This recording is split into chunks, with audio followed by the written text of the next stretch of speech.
Comment maintenant trouver l'opération miraculeuse à effectuer sur les lignes ou les colonnes et comment allons-nous ensuite l'utiliser pour effectuer le calcul de notre polynôme caractéristique?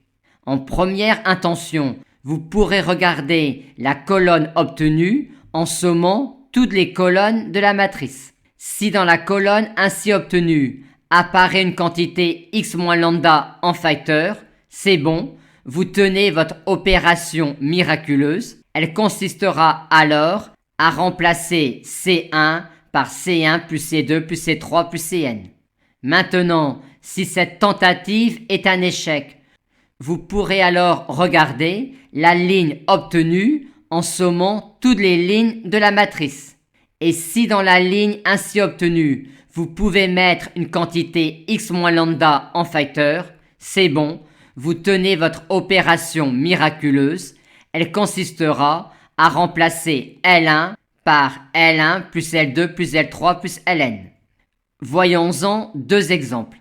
Je tente C1 plus C2 plus C3. J'obtiens cette colonne-là, colonne qui me convient parfaitement puisque je peux y mettre x-1 en facteur. Je vais donc commencer le calcul de ce polynôme caractéristique-là en effectuant cette opération-là qui me ramènera au calcul de ce déterminant-là. J'ai alors une première colonne dans laquelle on peut mettre x-1 en facteur, ce qui va me permettre, en le faisant, de sortir x-1 du déterminant et d'obtenir cela. Dans cet exemple, la tentative C1 plus C2 plus C3 est un échec puisque j'obtiens cette colonne-là. Je passe alors à la tentative L1 plus L2 plus L3.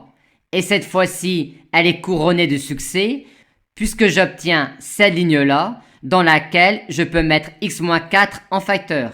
Je vais donc commencer le calcul de ce polynôme caractéristique-là en effectuant cette opération-là, ce qui me mène à ce déterminant-là. Et dans ce déterminant-là, vu que j'ai maintenant x-4 en facteur dans la première ligne, je pourrais sortir x-4 du déterminant, ce qui me donne cela.